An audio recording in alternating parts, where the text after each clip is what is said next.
दलित समाज के दो बच्चों की पीट कर निर्मम हत्या के विरोध में कैंडल मार्च महादलित परिसंघ दिल्ली प्रदेश के द्वारा मध्य प्रदेश के शिवपुरी जिले में वाल्मीकि समाज के दो मासूम बच्चों की जो सोच के लिए खुले में गए थे, दबंग लोगों के द्वारा पीट कर निर्मम हत्या कर दी गई, जिसके विरोध में आज जंतर मंतर पर विरोध प्रदर्शन किया गया, जिसमें लोगों ने कैंडल मार्च का आयोजन किया।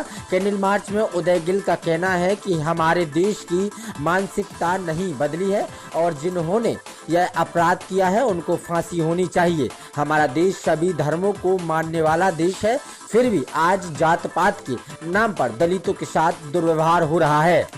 उदय गिल जी, क्या कारण है आए दिन दलित की बच्चियों के साथ इस तरीके से किया जाता है और फिर जंतर मंतर पर कैंडल मार्च निकाल के सरकार से गुहार लगाई जाती है? क्या सरकार को बिना कैंडल मार्च निकाले नहीं सुनने में आता है क्या?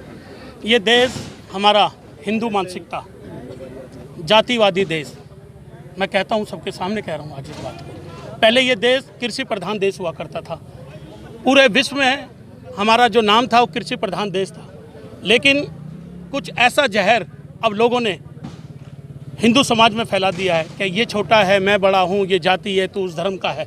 मैं कहता हूँ हिंदू मुस्लिम सिख ईसाई आपस में भाई भाई हमारे देश का नारा है, लेकिन नहीं, अब इसका उल्टा हो रहा है।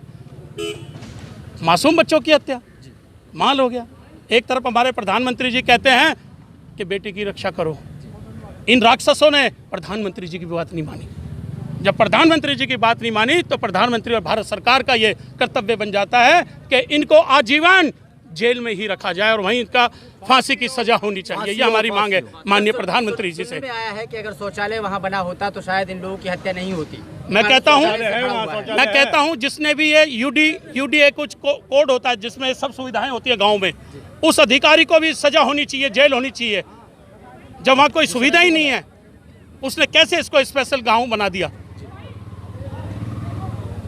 आए दिन सर ये मुद्दा उठता है, हर 2 महीने बाद 3 महीने बाद दलित की बेटी के साथ, दलित के बच्चे के साथ ये मुद्दा उठ जाता है। कारण क्या है सर, दलित के साथ ही क्यों ऐसा? ये तो सरकार से पूछिए ना, सरकार से पूछिए, प्रशासन से पूछिए, इधर आइए, ये उनसे पूछिए। आप हमसे सवाल कर रहे हैं, आप उनसे पूछे कैसा क्यों हो रहा है? ये कैंडल सर इधर दे दीजिए। सरकार तो कहती है कि हम दलितों की सुरक्षा कर रहे हैं, अल्पसंख्यकों की सुरक्षा कर रहे हैं। जितनी सुरक्षा हो रही है ना, आपको पता है, आंकड़े देखते हैं आप कितने हैं, 10 गुना ज़्यादा बढ़ते जा रहे हैं, हर साल बढ़ जाते हैं, हर दशक में बढ़ जाते हैं। कौन सी सुरक्षा, कैसी सुरक्षा?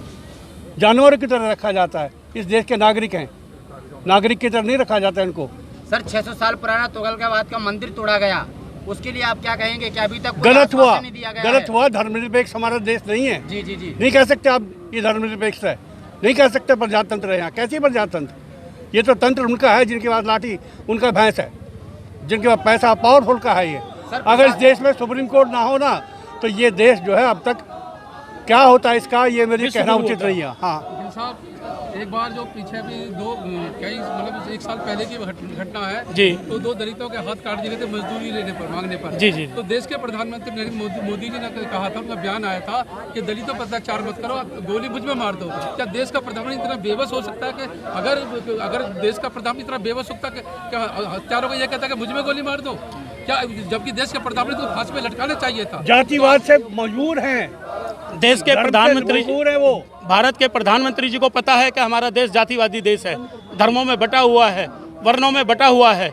इसलिए उन्होंने एक सामाजिक संदेश दिया था कि समाज के जो हिंदू धर्म के लोग हैं उनको ये समझ आ जाए कि दलित भी हमारे अपने हैं, लेकिन उन्होंने भारत सरकार के प्रधानमंत्री की बात नहीं मानी। मैं एक बात आपसे और पूछना चाहता हूँ कि जब एक निर्भया कांड हुआ था तो आपने देखा होगा सारा देश जो था भूचाल आ गया था, सारे विपक्ष और सरकार वगैरह सारे जितनी मीडिया था सारे उसके साथ खड़े हो गए थे, सारे देश की व्यवस्था को हिला के रख दिया उन लोगों ने। लेकिन जब ऐसा सब मीडिया में होने, सरकार में होने, विपक्ष में होने, ऐसा क्यों भेदभाव हो रहा है? ये आपका प्रश्न बहुत जायज है, ये तो उन लोगों से पूछना चाहिए जो हमें हिंदू कहते हैं।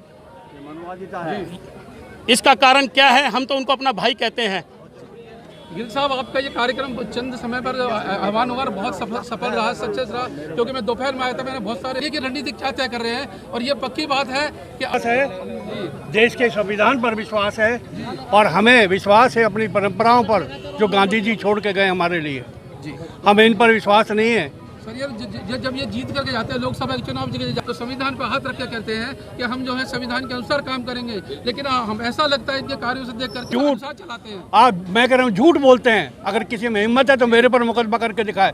सब झूठ बोलते हैं, बिल्कुल सफेद झूठ बोलते हैं, केवल वोट के लिए।